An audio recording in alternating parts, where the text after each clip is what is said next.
Is this organic? All right.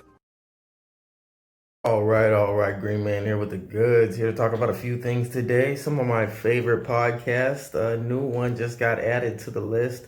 Of course, some of my favorites are the classics, Joe Rogan podcast, which led me to London Real. You got to check that one out if you're serious about business. The Jocko podcast, you got to be checking that one out if you're serious about improving on yourself. But Office Ladies, that's great if you're an Office fan. Ologies, like Ologies with Ali Ward.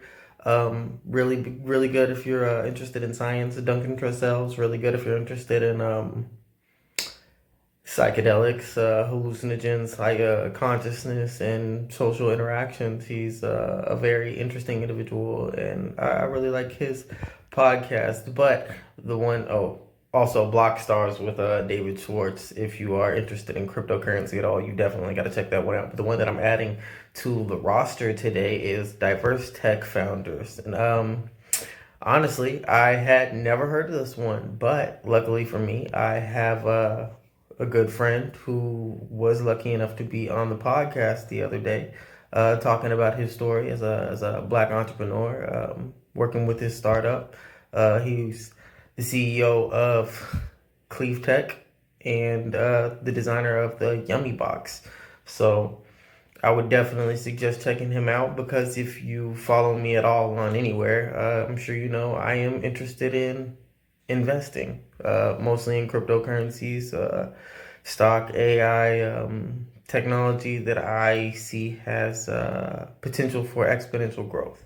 Because that's how it works. You don't want to put your money in something that's just going to double. You want 100 times return on your investment. You want a lot more than you put in. So,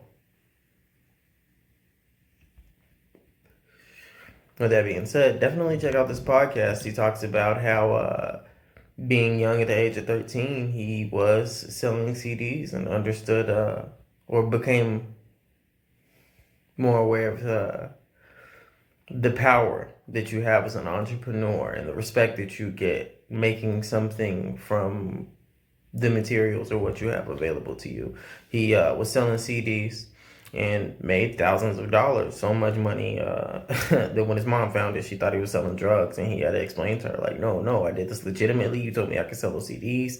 I took the profit from selling those CDs and bought myself the materials so I could burn my own CDs and continue to sell them. So he's always had a entrepreneurial mind state, and he's been innovative, and that's definitely gonna apply in the upcoming years, especially in the middle of a pandemic. Businesses are having a hard time scaling. So what he does with the Yummybox is he allows businesses to provide no contact pickups. So you can see the applications obviously apply well in food. So he reached out to restaurants in Houston. And then he also reached out to some packaging or shipping distributors.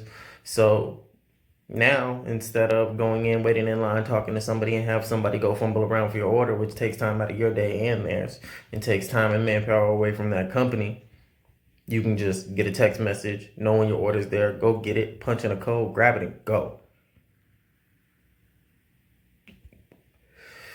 So with that being said, he's very well positioned, especially since he launched right during the pandemic.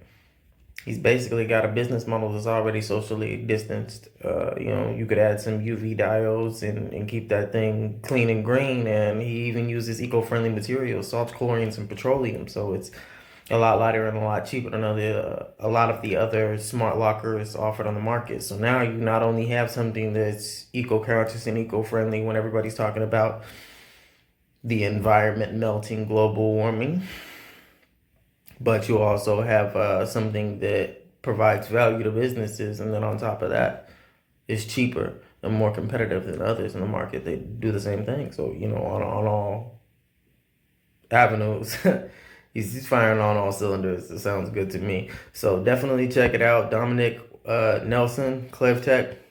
November 16 is the date. 58 minutes. Check that one out. Check it out. I listened to the whole thing. I was surprised. I learned some stuff about my friend that I didn't quite know, and Hopefully he'll be able to bring this technology into the cannabis sector. So if you own a dispensary or anything like that, check out his website, reach out to him, and let him know you heard about him through my YouTube.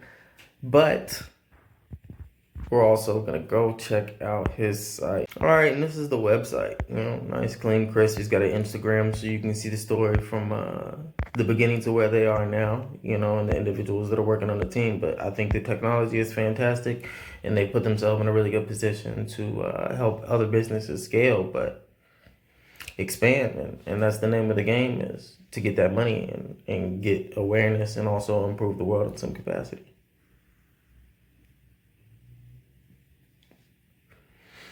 So this has been Greenman here with the goods. Get out there and grow.